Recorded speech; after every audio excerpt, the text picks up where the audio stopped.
We are in the middle of a Scrum estimation session. Planning poker is the game. The task deals with backend, frontend and DevOps activities. Charlie, Bob and Mary are senior full-stack developers.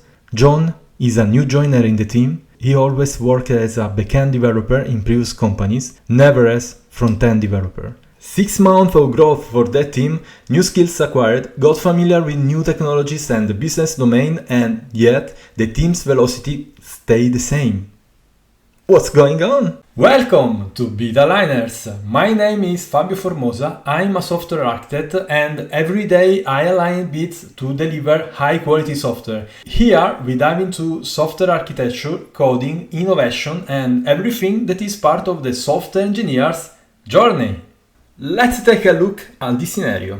A new team was born. Initially, teammates don't have the knowledge about the business domain and required technologies. 6 months later, developers fill the gap and get the knowledge.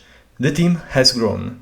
A year later, a restaffing is done, some members leave the team and they are replaced by new joiners. How do you expect the velocity of this team to be over the year? Day 0. The new team is in a meeting, the first estimation session, also called iteration planning meeting. The task to be estimated is the creation of a new inbound integration flow, whatever that means. The team plays a planning poker session. All developers give their estimations in story points, trying to estimate the effort required by the task.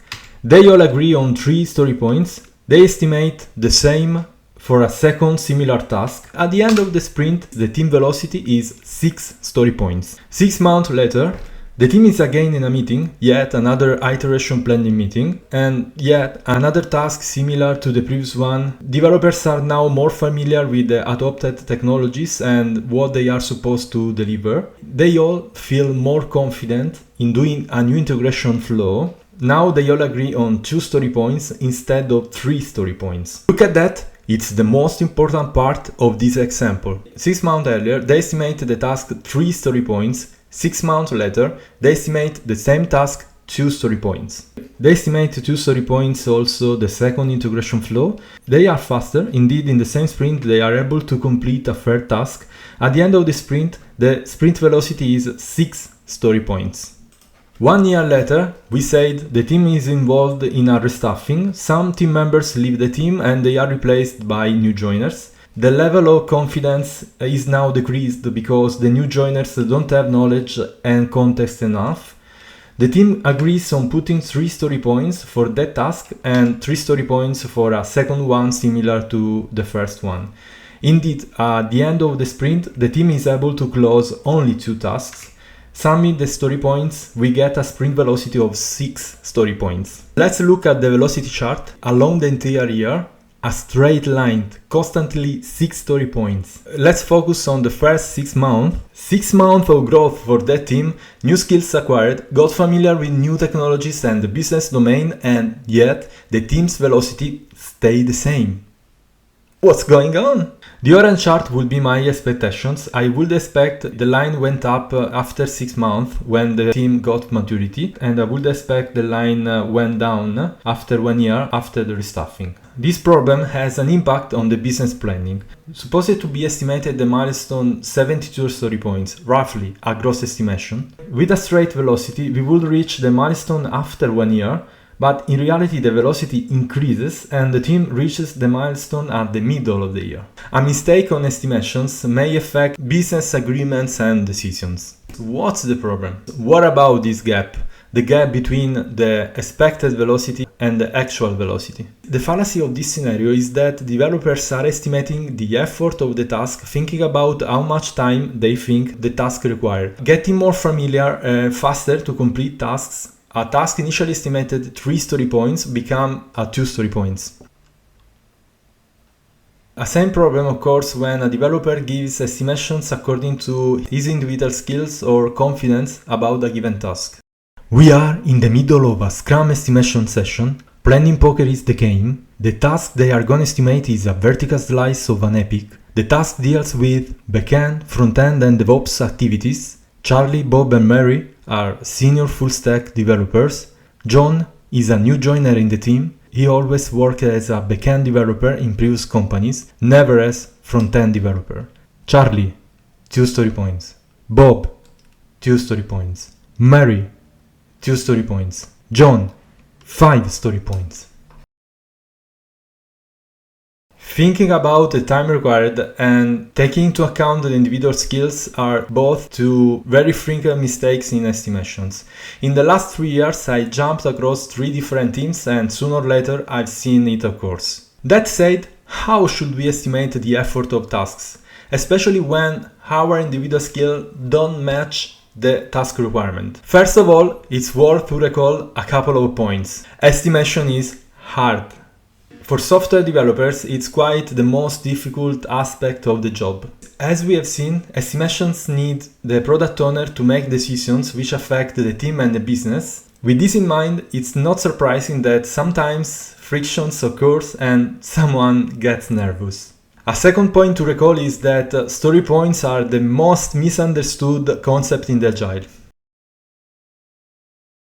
Story points are nothing but a unit of measure for the effort required, as kilometers or miles are a unit of measure for distances and kilograms for the weights. They are preferred to working hours for 3 reasons. Developers have different skills, knowledge and experience. According to who takes in charge the card, the time changes. Second point, time is affected by other activities like meetings, emails and support to other colleagues. Time could be a way to judge people, keeping away the focus on the shipping value. The question now is, how much is a story point worth?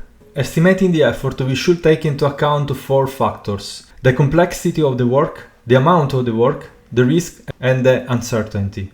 Complexity is only one of the 4 factors. Work complexity is the level of difficulty of the task. Giving a trivial example, a form with 100 text fields doesn't have the same level of complexity of the same form with 100 fields but of different types. For example, date range picker, date picker, color picker, toggles, and so on. Amount of the work. A form with one only text field is no more complex than a form with 100 text fields. Anyway, are simple text fields. But in the case of 100 text fields, the amount of work is higher and the story points should reflect this required effort. Risk is the probability of unexpected issues arise. For example, if the task involves third parties, contractors or stakeholders, the amount of risk can increase. And finally, uncertainty is a lack of clarity of requirements. Among these 4 factors, the most misleading one is the work complexity. Complexity looks like a personal, individual, subjective matter. Anyone is tempted to think about how much time I would spend to complete the task. The more time I would spend, the more complex the task is. So doing, the complexity seen by who doesn't have the knowledge and the skills to complete the task is greater than the complexity seen by who has those knowledge and skills. To prevent these mistakes, there are 2 recommendations. Story points should be given thinking about the effort of the team, not the mine. Story points should be given comparing the task with another past task. Is it greater, lesser, or equals? Even who doesn't feel a ninja or doesn't have knowledge enough, comparing the task with a similar task worked by the team in the past can estimate the effort properly. Getting back to the initial scenario, after 6 months, the same task should be compared with the task estimated 6 months earlier and the estimation should be the same. Since we are faster, after 6 months we complete more tasks and the velocity grows up, resulting to the expected velocity trend in orange. Of course, there are some assumptions to clarify. That's a trivial example. We are assuming that the amount of the work, the risk, the uncertainty for that task remain the same over the year. Apart from decoupling the individual skills and time required from the effort and the complexity, there are some golden rules to take into account for effective estimations. First of all, identify a bunch of reference tasks completed in the past and using them for a comparative estimation. The second point, avoid overemphasis on precision. It's important to improve the estimations, but not striving for perfect precision. That could be counterproductive. Honestly, this is a mistake I made in the past, especially if we are talking about 2 story points versus 3 story points. Instead, a discussion is useful in case of a disagreement among team members between 2 story points and 8 story points. The third golden rule, the most important one: velocity should not be a target KPI. Story points should be used to plan the amount of work for the next iteration, and velocity should be used to evaluate how many iterations we need to reach the milestone. Velocity should not be a target KPI, otherwise the temptation of the dev team could be inflating the complexity and the story points to reach higher velocity, and the result is getting lower quality of work. Keep in mind that the only KPI a team should have should be the value and the quality of the delivered features. What about you and your team? Have you ever experienced difficulties in estimations? Do you agree with my point of view on story points? I'd love to read your experiences in the comments below. Thanks for watching and see you at the next video on Bit Aligners.